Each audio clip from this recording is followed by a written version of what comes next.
Actually, you know what? You can join in. How about the black mic there? We'll put you on. Hi. Hi, Scott. I'm on the black mic. You are. You're on the black mic. So let's introduce you first. Scott, how you doing? Very good. That's excellent. You are a local comic. That's right. And you went on just after me, I think, at the last one, and I had to run out the door, so I missed your set. Thank God. But you, how long have you been doing stand-up for here in Nanaimo? I first started doing it in Victoria because I didn't know of any venues in Nanaimo where they did it. Yeah. And that was in late January. Oh wow! So it's not been that long, and no. Were you doing it elsewhere before, or was it just something you decided when you got here that you wanted to give a shot? And when I got here, well, recently, I guess when you got to that place and decided that you wanted to try stand up. When I got to the part of my brain that was like, yeah, hey, why don't you try stand up? It's a whole. And then it is a whole to do part. stand up. And how have you been enjoying it so far? It's good. Yeah, it's a lot of fun. It's a lot of work.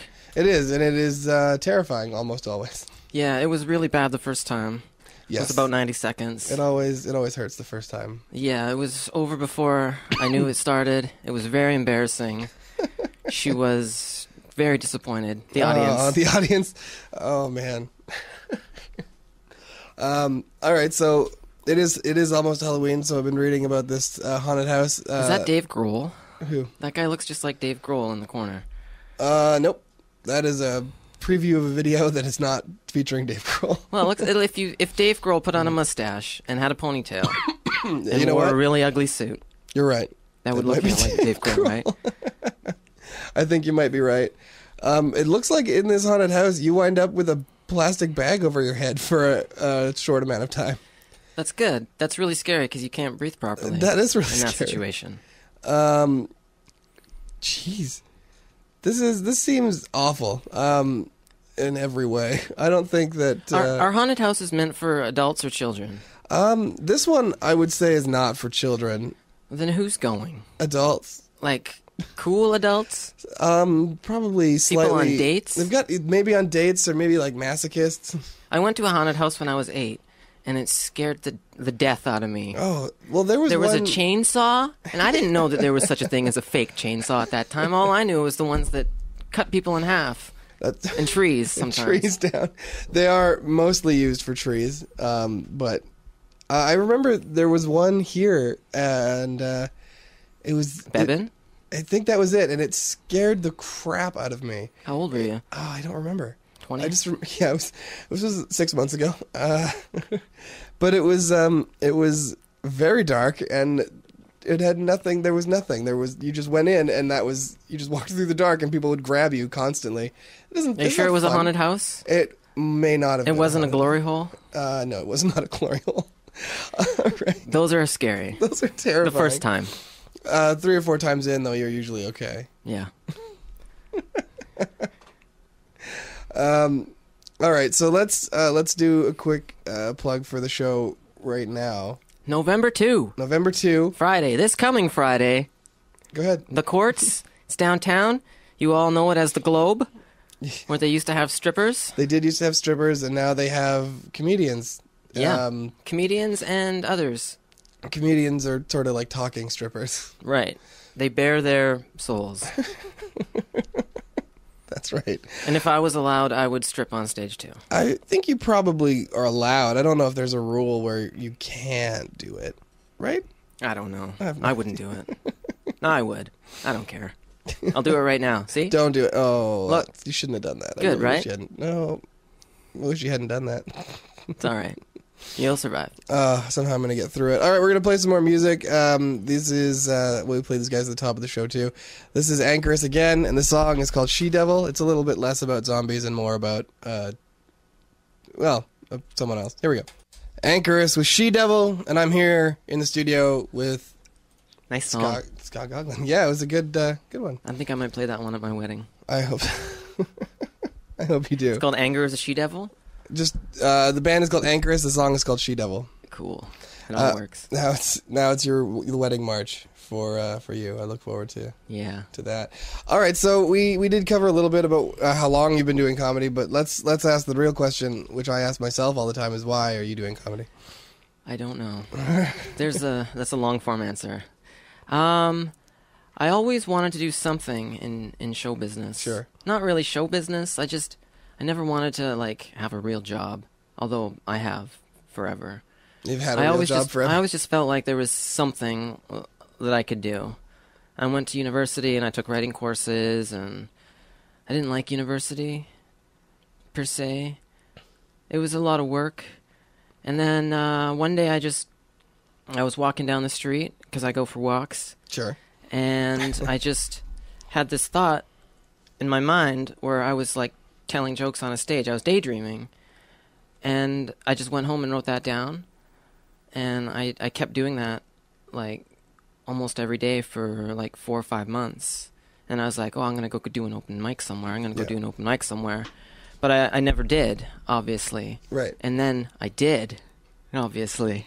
Right, yeah. First you were not, and then you... Okay. Yeah. And so the first set was 90 seconds. Is that right? I don't know. I didn't time it, but it was like... Well, I mean, that's like the open... Like when I think my first open mic was a minute and a half or 2 minutes or something. I didn't realize that getting up there the first time, that your mind just goes blank. Immediately. I didn't have any notes or cue cards or anything. And I was just like, what are the jokes? Well, imagine if, and then it was over. I did the same thing, actually. The first time I went up, I didn't write anything down. I thought, no, I'm funny enough to just make it up when I get up there. Who cares? So I went up, didn't write anything down, and blanked almost instantaneously, and had to grasp for jokes. And it is terrifying. And it feels like you're up there for so much longer than you are. Yeah, it's like a crushing sort of feeling, the pressure that comes upon you, that you sort of anticipate it, but you can't anticipate it, because once you get up there, you're like, oh my God, I don't know what I'm doing. Yeah, and you kind of, it's really, you can, kind of hype yourself, like amp yourself up, but as soon as you get up there, everything is gone. I should get back to your question of why I'm doing it. Yeah. I love comedy. Yeah. And I like making people laugh. And I feel like it's something that I've been able to do for the good part of my life. Sure. And I figured if I can, then why not try to make some kind of career out of it? Yeah, absolutely. It sounds really lofty, and it is really lofty. But you have to be a little bit. I mean, yeah. I can either I don't take anything seriously in life. I never took a job seriously or anything. So I just thought, why not take this seriously? Not taking things seriously. Yeah, making jokes, saying stupid things that are stupid. Yeah, and how many sets do you think you've done since the beginning? 12. 12, exactly 12. Exactly 12. Not counting when my mom gave me $200 to do stand up at my dad's birthday party, which was really awkward because I was right in the middle of a terrible anxiety attack that lasted for 3 weeks. Oh. And I just sort of sat there and was like, hey, how about this joke? I think I made my dad laugh a couple times, though, which is good. Cause, that was the point, so that's good, yeah. Do you, now, I think I'm around the same, maybe 20-ish. Where did you do them? I started in Vancouver at a small place called Kino Cafe. They were It's pronounced quinoa. They were a salsa cafe most of the week, and then one night a week they would have comedy nights, and that was where I got started. And it doesn't get less terrifying ever. At least, neither of us have been doing that long, but I mean, so far it has not gotten less terrifying. When did you start? A while ago. I haven't been doing it as regularly as I probably should. 2011? 2010? Probably... 06? 2010, 2011. Were you living in Vancouver? Yes, I was, yeah. And then you live in Port Alberni now? I do, yeah. I saw that on Facebook. That's weird. It's so weird. You did research about me? I did. On Facebook? So you can interview me for the rest of the hour if you want. I mean, that would be... I don't want to do anything, man. I just want to talk. Okay, fair enough.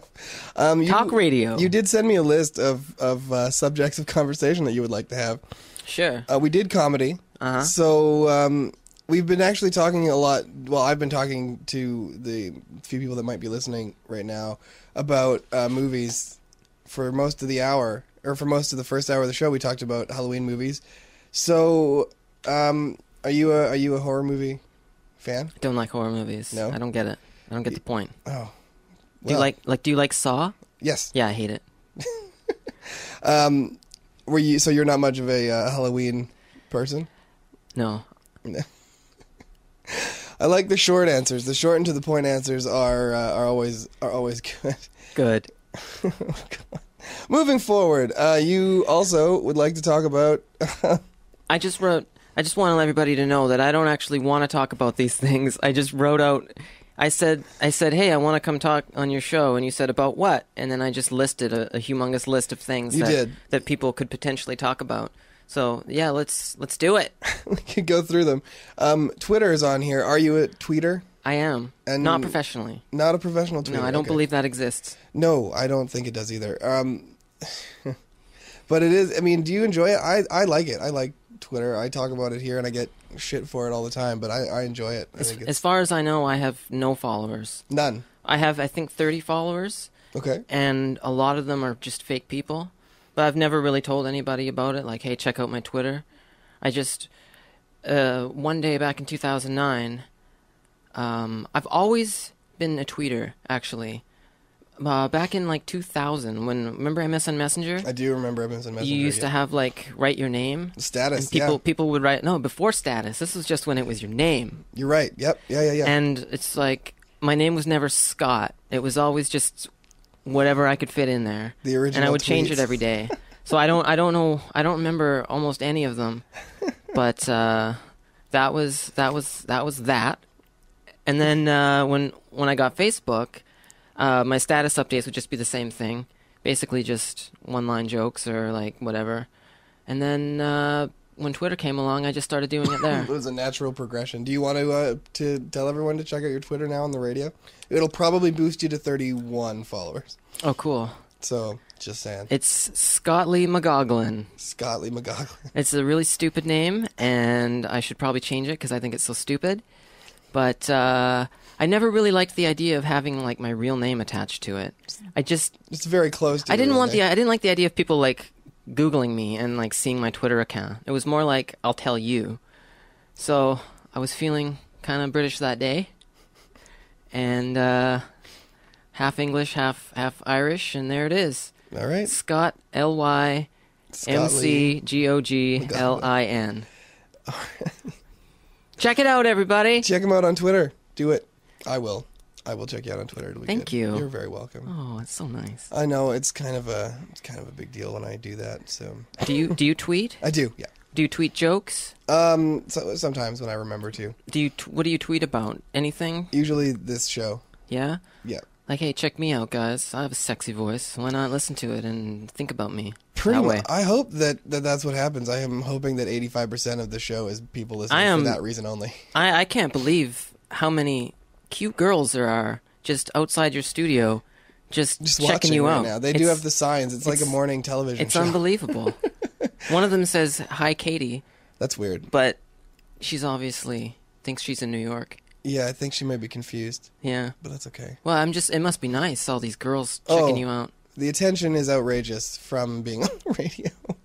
I am so sweaty. It's so hot in here all the time. I felt a bee drip down my chest. I saw that one's for the ladies. I saw it happen. We're sitting very close together. That's the really uncomfortable part. Well, you told me to sit on your lap, and I've never been one to turn down a lap sit. Well, that's true. I do usually just offer it up first and see what happens. It's the test. The test for new guests on the show. This next song, this is Atlas Collapses from here in Nanaimo. We'll be back shortly.